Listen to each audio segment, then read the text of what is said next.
Hi, everyone. Thanks for joining our webinar on coronavirus prioritizing employee well-being. My name is Michael Chan, Program Manager of Responsible Business at Community Business. Joining me today in moderating this webinar is my colleague, Sakshi Kumar, Program and Content Manager of the Diversity and Inclusion in Asia Network at Community Business.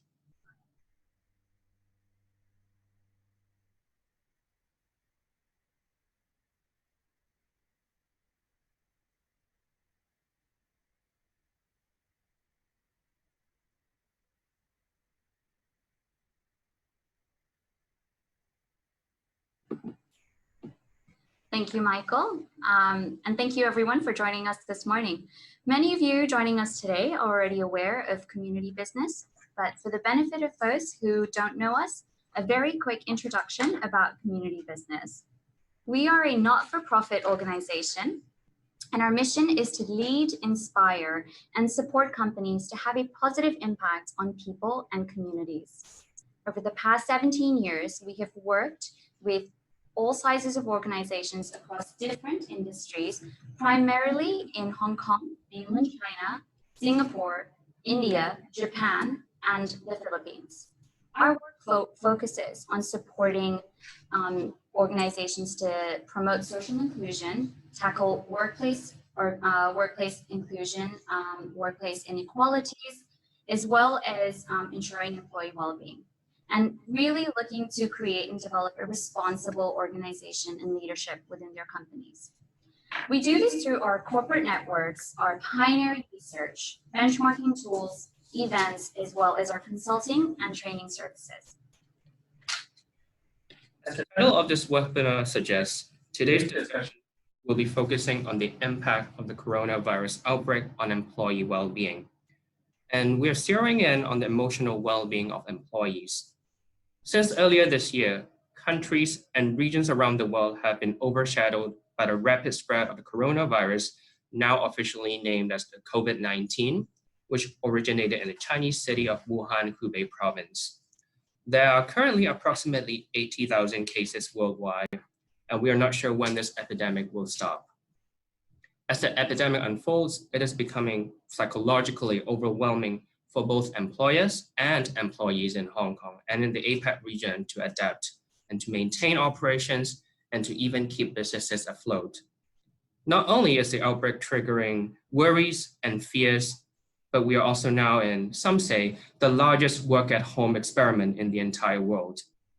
Working at home for a long time without the usual community of colleagues might induce loneliness and loss in motivation. At the same time, there's also a rise in xenophobic attitudes and behaviors towards people of Asian descent across the world in the wake of the coronavirus. So we'll be discussing what should be an appropriate response and the leadership role companies can play in supporting and promoting the positive emotional well-being of their employees.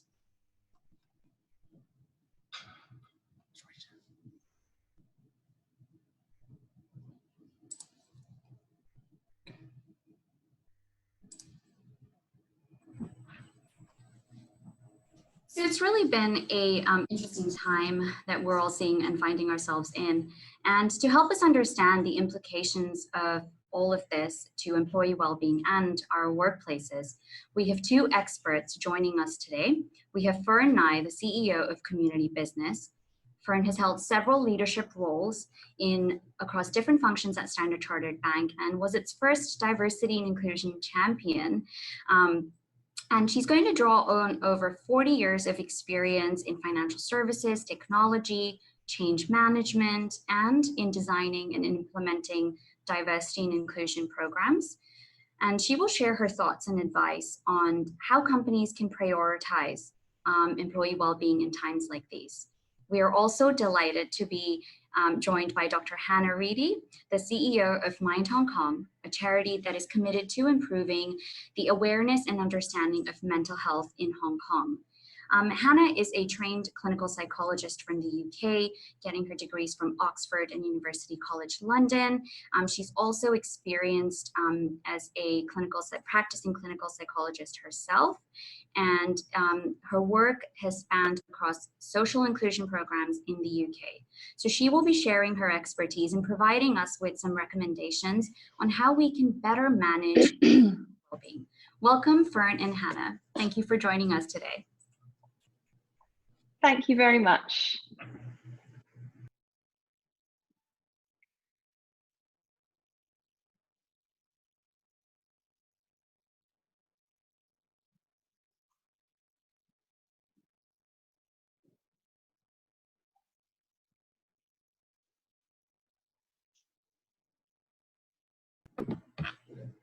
Sorry about that. We're having a few technical difficulties. So Hannah, we're hearing a lot about fear and emotions, be it distrust, loneliness, confusion, a loss of motivation that we're all experiencing, finding ourselves in this situation. Could you, tell us how do you think this in Hong Kong and in Asia has impacted our emotional well-being? Sure, and thank you both very much for having me join you guys today. I think this is such an important topic, and I'm really delighted to be a part of it and to share the stage with Fern as well, who I greatly admire. I'm just going to put my video on for a little while, as I'm actually currently not in Hong Kong, and therefore my internet is slightly dubious, so I don't want to take up all the bandwidth of my video. So I will switch my screen off now, but just wanted people to see my face. So in answer to your question, I think that there is a huge amount of emotional toll due to the coronavirus. Quite a lot of it is negative, as you say. So there's a lot of anxiety and fear. People are very worried about uncertainty in the terms of the future, in terms of what will happen, both due to the virus itself, but also the consequences of the virus. There is a real mistrust in reports and media reports, as well as other sources, which is adding to that anxiety. And coupled with this, there is a feeling of hopelessness. So there's a sort of a loss of motivation due to the fact that people aren't quite sure when this crisis will end. We'll cover it more later, but there's been a lot of loneliness due to the fact that people have been working remotely, schools have been shut down. But it's also important to note that there are some emotional responses that are coming up which are not so negative.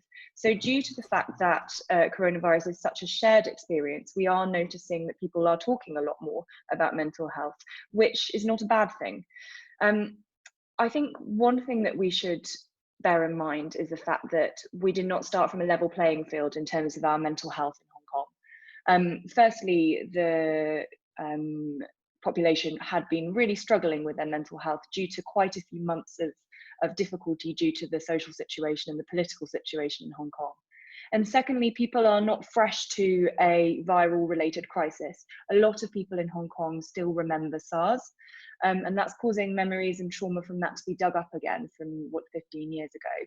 So I think it's really important that we bear all of those things in mind when we consider the sorts of responses that coronavirus is generating.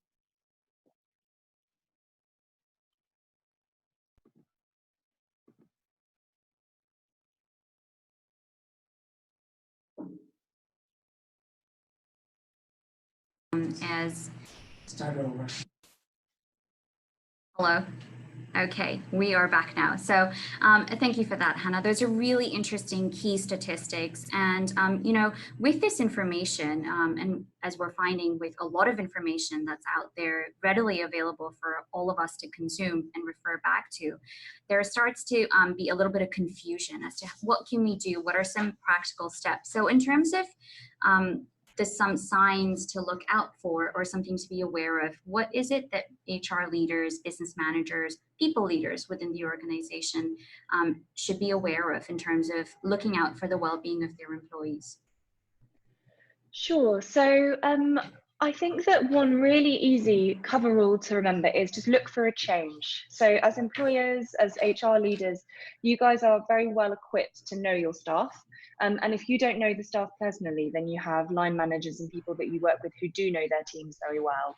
And the one big thing that we can say in terms of how we should be viewing individuals' mental health is that mental health problems tend to exhibit themselves in a change to behaviour. So on the slide, you can see that there are some early warning signs that could suggest that there is a difficulty in someone's mental health. Now, these are general warning signs, but any sign of alcohol or substance misuse that would suggest that someone may be finding things difficult and using strategies to comfort themselves. Any eating or appetite changes are very common in someone who is experiencing a mental health problem. If someone is exhibiting problems with sleeping, they will tend to either be tired all the time or be keeping irregular hours in the office. Again, sleep is wrapped up with lots of different mental health problems. Individuals may well be explaining and complaining that they have aches and pains physically. Physical and mental health are very, very linked together, and therefore unexplained aches and pains can often be a pointer to the fact that someone is mentally not doing so well. You might see that people are exhibiting extremes of emotion. So they might be either being very sad or very angry or very happy or seeming to be slightly overactivated and overexcited. Any of these things could be pointers that if someone is not normally like that, their mental health may be suffering. Similarly, and in contrast, if someone is silent or withdrawn, that may well be a sign that their mental health is not doing so well. A final pointer on this slide for general early warning signs is incoherent speech.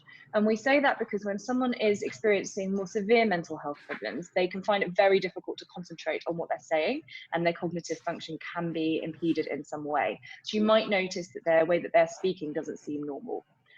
Now, that's more generalist terms. However, in terms of workplace relationships, you can notice a change to the level of productivity that people are engaging in. So if you've got someone who is at a set level of productivity normally, you may notice that they are decreasing their productivity, or in contrast, they might be actually becoming more productive because they are having to concentrate lots of energy into doing their work. In terms of generally differing hours spent at their desk in the office or at work may indicate that that sleep routine or that general life routine has been disrupted in some way. Another big thing that we see within workplaces is that someone, when they're struggling with their mental health, struggles to bring their whole self to work. So someone who may have been more engaged with office socializing or extracurricular activities might start to withdraw. So if you have someone who would normally go to lunch with other people or who would normally stay late for a drink and they stop doing that, that might be a key sign that in terms of workplaces, there's social withdrawal occurring, which could be a sign that someone's mental health is suffering. Thank you. Those are really telling signs and very clear. Thank you for your guidance on that. But with the current situation and most of us working remotely away and not coming into the offices, a lot of these signs have to do with spotting behavior and appearance and their emotions and general well-being. It would be a lot easier to do if they were present in person. How do we look for these signs in a remote working situation? Yeah, that's a great question, and it is difficult because we are not used to working remotely in Hong Kong. In most of the corporates and businesses, we have a big culture of being in the office for hours that are sometimes extended. So people are very used to working in close proximity to each other. And indeed, actually, working in the office can be a really great mental health experience for many people, as it gives them space and it gives them a sense of identity and purpose away from the home. There's been a recent survey of remote working, and of the people that were working from home, about 20% found it lonely and 22% found it difficult to kind of unplug after they'd been at work. Now, these figures are actually quite low. So I would hypothesize that the figures are going to be higher in Hong Kong because what has caused this remote working is not a choice, it's that it's been imposed upon people, so that they're not prepared to do that. So in terms of remote working, you do have to be more in tune with what someone might normally be like in terms of their technological and email behavior. So it's about knowing your workforce, knowing how they normally would be in the office and adapting that to how they are working remotely. So if you're noticing that work is being completed at strange times of the day or emails are being sent at strange times of the day, again, it's looking for a change of behavior. If you've got someone who always sends emails at night, or always tends to finish off their day at a random time, we're not advocating that this is great for mental health, because it's about having a balance, but that wouldn't be a change in their behavior. But if you have someone who normally is relatively 9 to 5 or 9 to 6, and suddenly they're sending emails at 10 o'clock, 11 o'clock at night, that might suggest that their routine has been severely disrupted, which could be a sign. If people are missing meetings or missing remote check-ins, that may well be a sign that they are not doing so well, but they're trying to juggle several other things or several other stressful experiences. It may also be a sign that they are finding things difficult and therefore not able to check in. And as we know, social isolation is so tied in with lowered mental health and well-being. It's really important that we try and keep people connected. If you notice that people are becoming inactive, so they're simply not getting work done, that lack of productivity can be frustrating, but it's really important to get to the bottom of why it's happening. Individuals, as we know, are experiencing high levels of anxiety. On the slide earlier, we noted that 80% were experiencing a mental burden due to coronavirus. So it's about checking in why someone isn't providing work at the time that they've expected to do so. And the final point on this slide is really that sometimes it can be less confrontational to check in directly. Although remote working is not an ideal circumstance for many, actually being able to gently check in over a message or over an email rather than scheduling a meeting can feel less controversial or in some way contradicting the idea that someone is working well. So it can be quite a gentle way of checking in on somebody. Yeah. Absolutely, yeah, and I particularly like the last point you made there about just setting up more informal ways of checking in with each other to try and also make sure that we're not only talking about work when we reach out to our colleagues. Yeah, great. So in terms of, we talked a fair bit about social distancing, and you talked a little bit about this being a particularly interesting situation because people are being mandated to stay home, so they don't really have much of a choice. Is there anything in terms of working in Asia and the culture here that you think is interesting to note? Is there any research that talks to the impact of social distancing? So within a global context, a survey recently looked at 55,000 people over the entire world and found that about 1 in 3 people do experience feelings of loneliness quite regularly. So that suggests that we as humans, as we know, don't like being by ourselves. We know that social connectedness and mental health have a relationship, that if you are more isolated, you are more likely to experience mental health problems. Loneliness correlates positively with symptoms of depression. Symptoms of loneliness and depressive symptoms are impacting on your well-being. So there is a really strong link between feeling lonely, feeling isolated, and poor mental health. In Asia specifically, we are a group of very different nations. However, in general, there is quite a collectivist nature to the nations in Asia, and therefore people are used to spending time in quite close proximity with one another. Now, firstly, workplaces therefore are a place where there is typically a lot of social connection going on. And secondly, families are very, very close connections, for better or for worse. So what we're seeing at the moment is a lack of workplace connectedness due to the fact that people aren't at work. However, a lot of family and home life connectedness. And that again is something that can be incredibly positive and beneficial, but also can cause stress. If individuals are sitting in relatively small accommodations and trying to get on with work at the same time as their children or younger generations not being in school, that can cause quite a lot of anxiety and tension, which may lead to higher emotions and difficulties of people's well-being. So it's really important that we are taking into account both the social distancing in terms of the fact that we are staying further away from some people, but also the social connectedness and closeness and all the benefits and costs that can bring with it. The other impact that we've seen quite a lot of, and we will talk a bit more on shortly, but the other impact that we've seen of social distancing in terms of how workplaces are conducting themselves is that when you work from home, you tend to be more liable to checking in with friends, checking in with family, checking in with colleagues on topics that are unrelated to work. So people may well be checking social media and family or friends communications more frequently. And if they've got networks who are feeling anxious in themselves, then work is no longer a refuge. No, work is no longer a place where they can go and concentrate on what they are trying to do. Work is now a place where they are still in the midst of an anxious situation. Yeah. Thank you for your sharing. I do want to ask about, so you mentioned something about social connection, and one way in this situation right now is to connect through the internet or through the news. And what about the impact of fake news? We are still hearing a lot of fake news and digital scaremongering with rumors about supplies running out. And one example is that in Hong Kong and somewhere in Asia, that people are starting to stockpiling necessities. So how does this impact people's employees' emotional well-being? Sure. So when we're sitting in a climate where the general level of emotion is slightly anxious, we are geared as humans to look towards threats when we're feeling anxious. So we are geared to really attend and pay attention to things that are potentially threatening. Now, this means that when we have news which comes out which is either neutral or ambiguous, we tend to put less import on it than the news that is anxiety provoking or threatening. From an evolutionary perspective, this makes perfect sense. If you are sitting in your cave in the Stone Age, you don't want to pay attention to the fact that everything is fine. You want to pay attention to the fact that there is a lion or a tiger coming up. However, when we are in a relatively safe space, paying attention to the more threatening news is less helpful.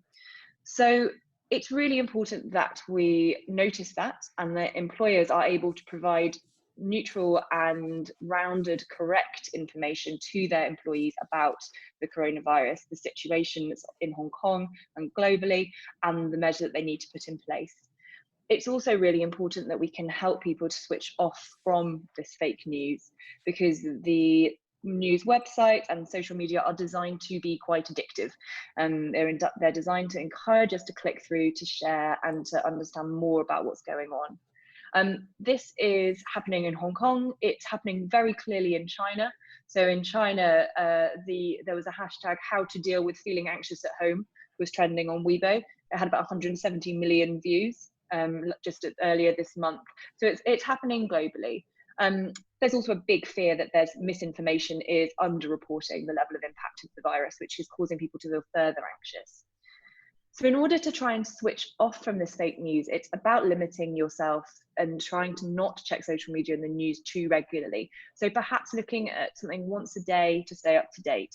It might be helpful if employers wanted to do so, to send out weekly or updates every 3 days that employees know they can check and rely upon to be reliable information. The WHO website is a great source for this. When you are trying to switch off from fake news, it doesn't work to just not check the news but not do anything else instead. We do need to occupy our mind in another way. So try engaging yourself with other activities. So try either focusing on work if it's working hours, or connecting with your friends, your family, engaging in hobbies, doing things that will be useful for you, that help you to take your mind off the news for short periods of time. As I say, social media apps can be quite addictive, so let's make it easier for ourselves. If you are worried and you're finding yourself checking news regularly, then move the apps off the home screen of your phone so it is easier to get away from that news, and it will allow you to just disable them and stop checking them quite as regularly. You can turn off notifications as well, which would also be helpful. And hopefully all of these things will help people to just take a little bit of a break. It does not make the problem go away, it does not make the threat go away. However, it will allow us to pull in perspective and see other things that are going on in life as well, which will bring our anxiety down. And once our anxiety is down, we'll be more able to look at more neutral or more rounded sources of information, because we won't be geared quite so much towards that threat.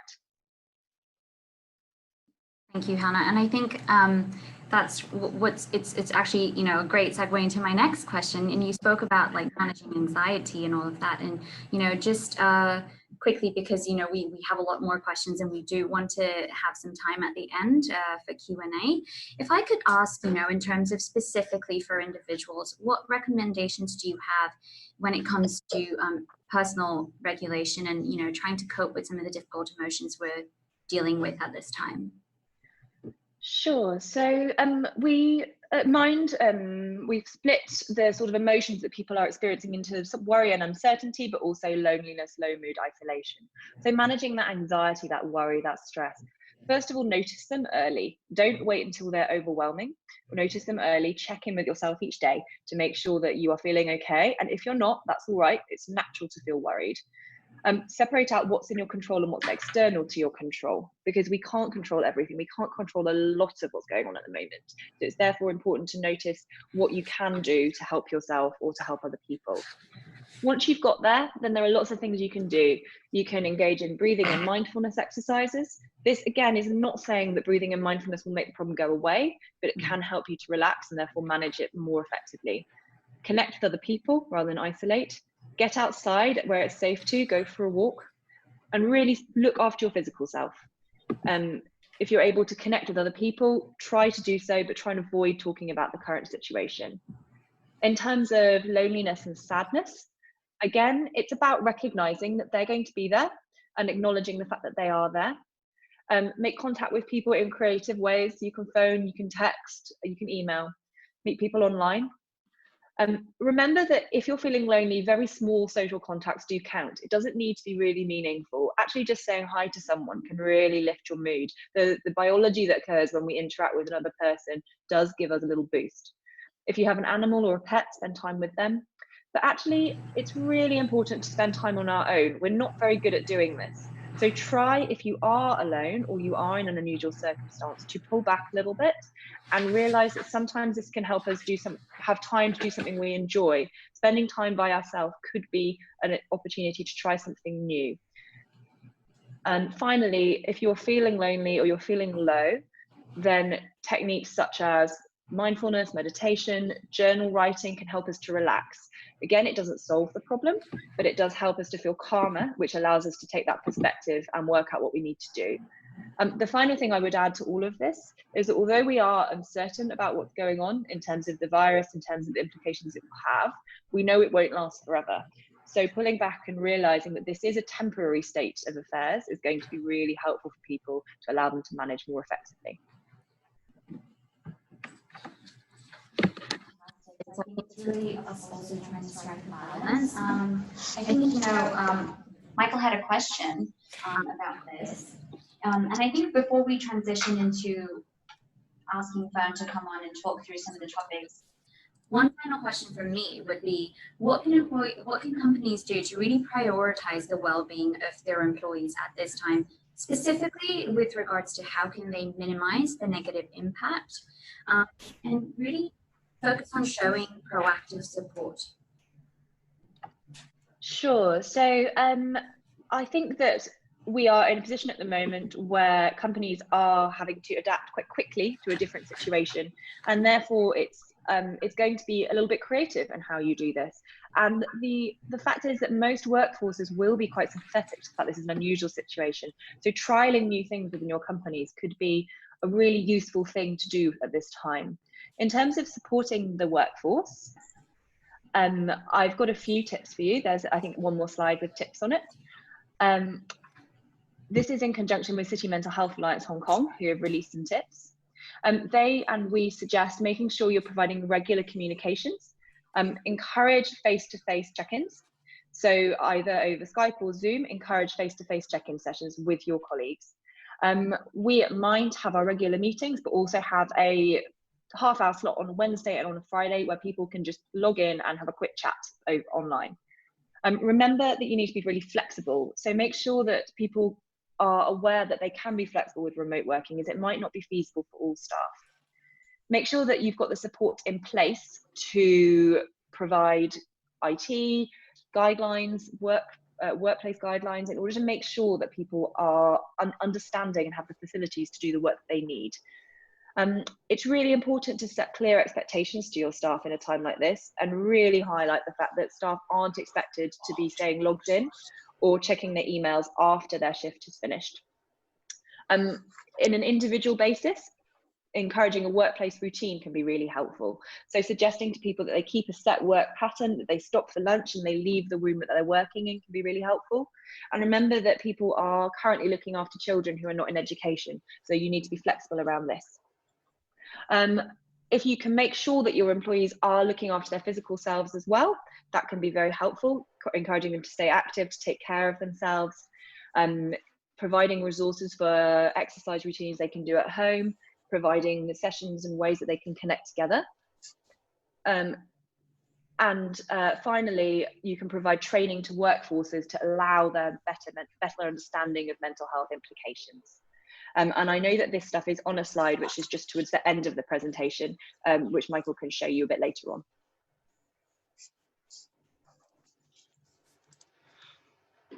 Thank you, Hannah. Just to mention that we'll be sharing the slide and the video after the webinar. Thank you, Hannah, again for sharing all the tips in how to manage all the emotional responses. And now moving to Fern. So this health crisis seems to have brought for some xenophobic attitudes and behaviors towards mainland Chinese, as well as people of Asian descent around the world. So how can employers promote an inclusive workplace for everyone? Okay, first of all, good afternoon, everybody. Thank you so much for joining this webinar. And huge thanks to Hannah of Mind Hong Kong for sharing her expertise with us. Okay, so it's really, really disturbing to see a rise in xenophobic attitudes towards Asians around the world during this crisis. In fact, there's been reports of bullying and violence against people of Asian descent. This is caused by fear, distrust, and I think people are searching for a scapegoat. The media could also be influencing views, and we know that social media is a breeding ground for such negative attitudes. Locally, as Hannah mentioned, we see some of the frustrations and lack of trust in the government and also anti-mainland sentiment that's carried over from last year's political unrest. Xenophobia, bigotry, racism, and other types of discrimination could be very harmful in the workplace and affect staff morale. At times like this, we need unity. We need inclusive and empathetic leadership. So we all need to work together to ensure that our workplaces and communities are rational and welcoming, as well as healthy and positive and virus-free. So some of the things that employers can do to create a workplace that treats everyone with dignity and respect and creates a sense of belonging for each employee, you can see on the slide. So there's 4 areas that I would like to talk about today. First of all, so this slide is about what organizations can do, and I'll also talk after this about what individuals can do as well. First of all, institutionalizing equality by having company policies, guidelines, and procedures. Your policies should specifically say that xenophobia, racism, and other types of discrimination are not allowed and won't be tolerated, and the consequences. Your policies should include specific examples of xenophobic or racist behaviors, such as hate speech, making jokes, mocking someone's accent or culture, bullying, harassment, etc. Xenophobic or racist behavior could be subtle and not direct, and sometimes it could also be unconscious, such as showing distrust or suspicion, avoiding communication or contact, and so on. There should also be clear reporting procedures if employees feel they've been discriminated against, and employers have a responsibility to investigate thoroughly and respond to all complaints. And they also should show empathy and respect to the individual making the complaint. So the second point is about building a workplace culture that values diversity and fosters inclusion. Developing cultural acumen and sensitivity through training and activities or events that raise awareness and celebrate cultural diversity. Workplaces could also encourage healthy discourse, so providing a safe space where individuals will feel safe to raise issues and express how they're feeling. So the third area is around leadership. Leaders have a huge role to play in what they say and how they behave.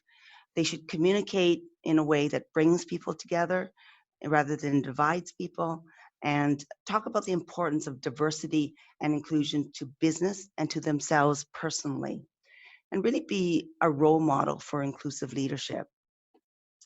And last but not least, communicate. So this is organizationally communicating both internally and externally. You can make xenophobia a visible issue and not sweeping it under the carpet.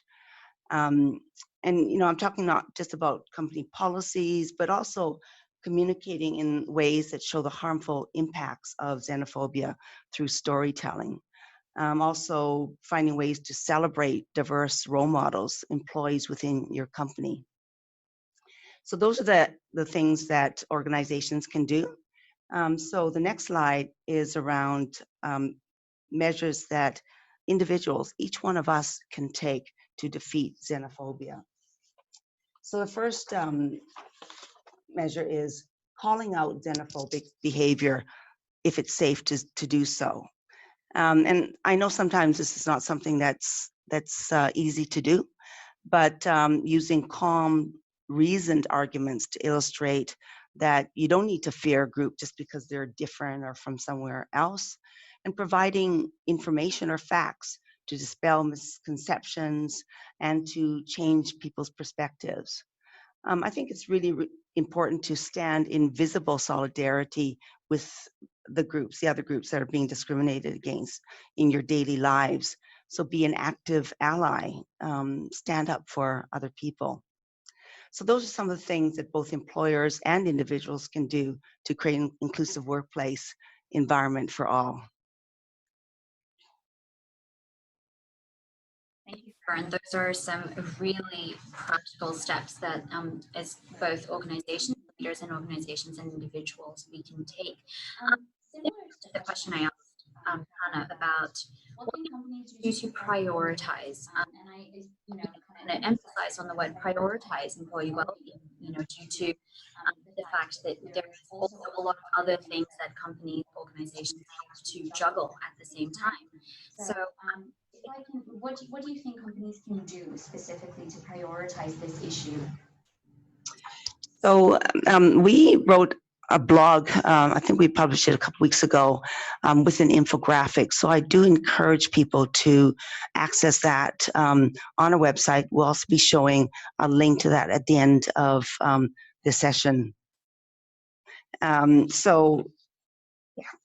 Okay, so taking measures to ensure that your employees are in the best physical and emotional health at this difficult time is really important.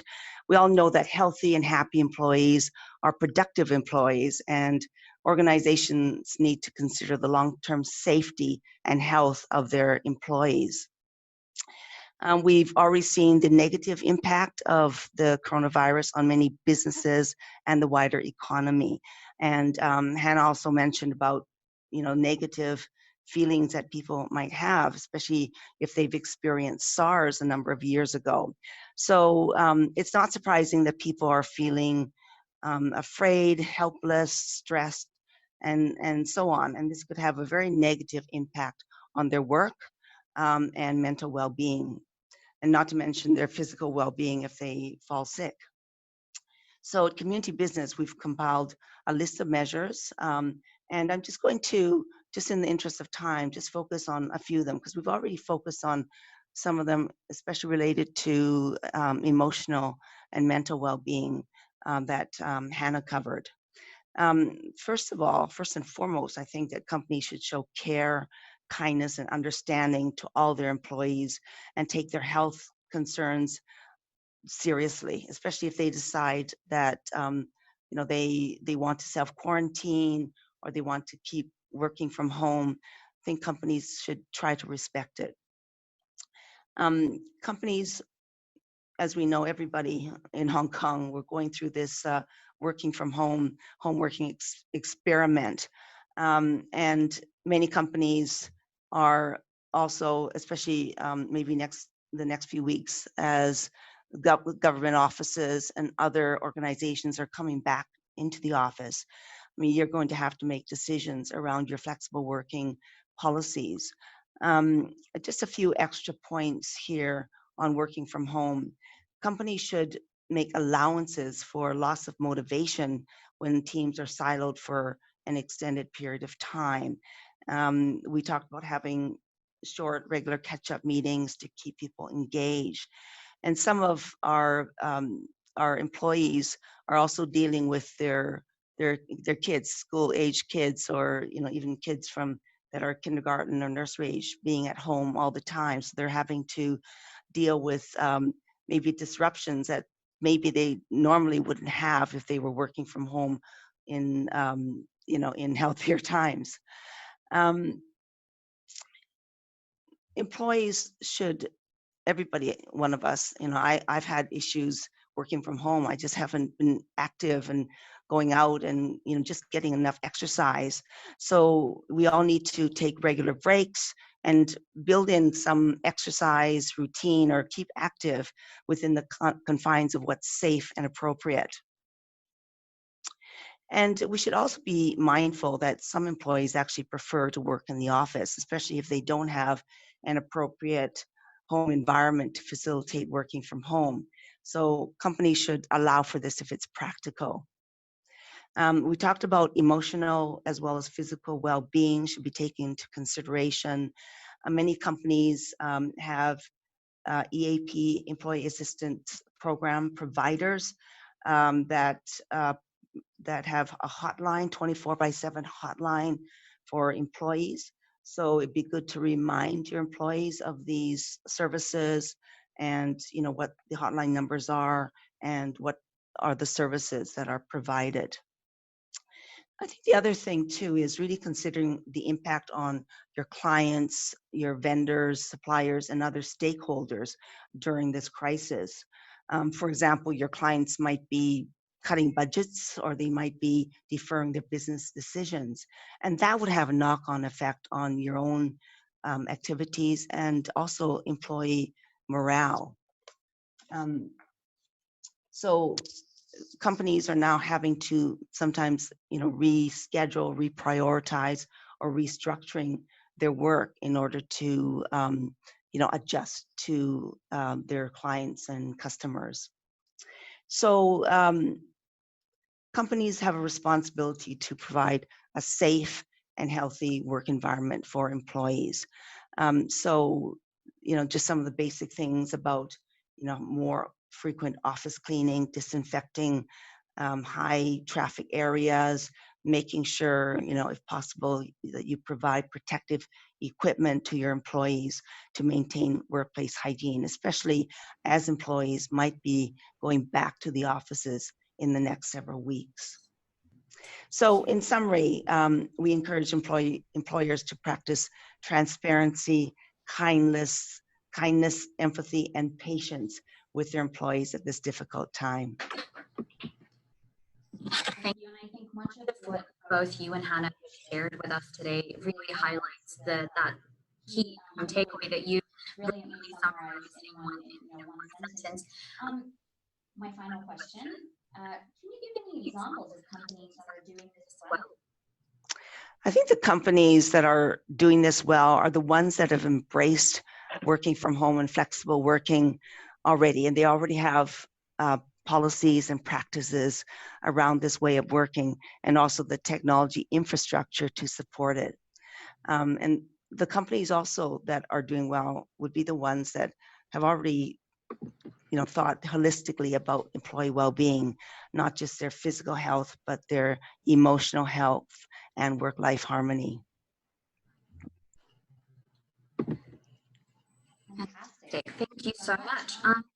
There are a lot of questions, I'm sure, that is our listeners have. I have already listened to, I've already picked up on one question that's come up here.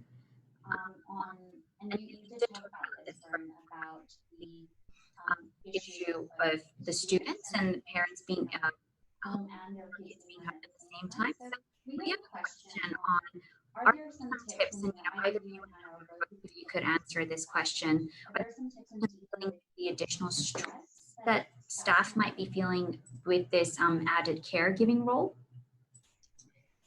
Yes, maybe I can just add a few points here. I think for many of us, it's not just kids. For me, my kids are all grown up, so I actually have elder care issues, and I also have my my husband milling around home as well. So people feel that because you're at home, you're available to do stuff that's not related to work, and you get a lot more disruptions than you would normally have, when you're working from home, when the kids are not around, your partner, your spouse are not around. So I try to, tell people at home, what my boundaries are in terms of the calls that I might be having during the day. I actually, give my family an update on what my day will look like, so that at least, they know that they shouldn't be interrupting.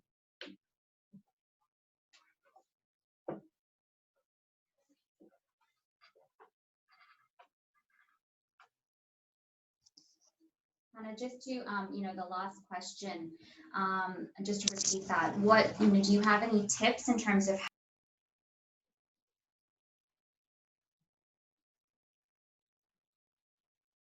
Sorry, Sakshmi, you're both muted at the moment, so I can't hear you.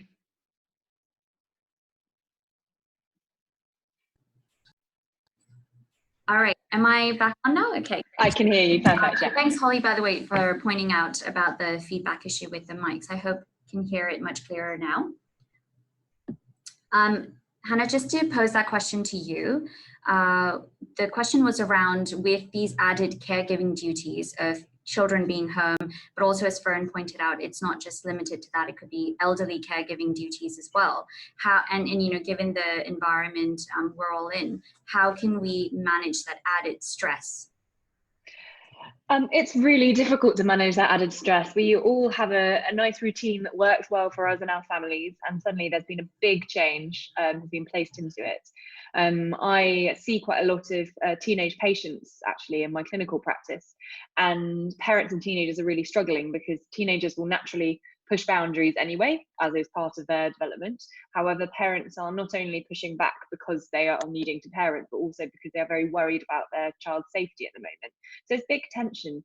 So I think that the biggest tip from a mental health perspective will just be a shared understanding. So as Fern said, it's about being really clear with what you need to do that day, so that everybody in the family knows when they need quiet and when they can be a bit noisier. I think when it comes to that family conversation is going to be really, really key. So understanding what young people need to do for their schoolwork, what parents need to do in terms of meetings that they have at work, but actually perhaps taking advantage of the fact that for once everyone is in the home a little bit more. And therefore there might be a certain time of day where you can come together where you normally would not be able to. So I think it's about, firstly, communication. Secondly, pulling back and realizing that this is an opportunity as well as a difficult situation. But finally, encouraging where safe and where appropriate people to take time out and to be a bit creative in where they work or where their spaces are around the house or outside of the house, just to make sure people are getting a bit of space.